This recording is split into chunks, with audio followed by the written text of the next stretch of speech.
สบายดีท่านผู้ชมที่เคารพเพื่อนสหายนายและผู้ตำรวจที่หักแพงขอต้อนรับบรรดาเข้าสู่การรายงานข่าวภาคคำป้องกันความสงบกับข้าพเจ้าห้อยโทนางแซมมาศักดิ์กุลพบกันในมื้อนี้ท่านผู้ชมกงกับวันพุธวันที่15มีนาคม2017แฮม3ค่ำเดือน4พศ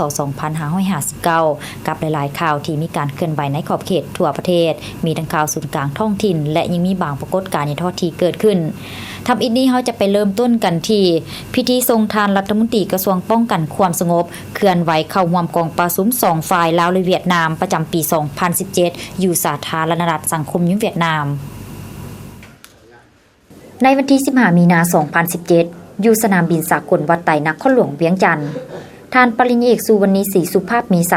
ห้องหัวหน้ากรมใหญ่การเมืองป้องกันความสงบและท่านห่างส่วนหายเอกอัครราชทูตที่ปรึกษาสถานทูตเวียดนามประจำลาวพร้อมด้วยคณะ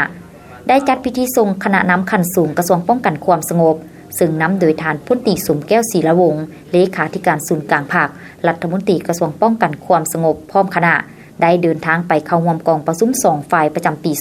2017 ระหว่างกระทรวงป้องกันความสงบสาธารณรัฐประชาธิปไตยประชาชนลาวและกระทรวงตำรวจสาธารณรัฐสังคมเวียดนาม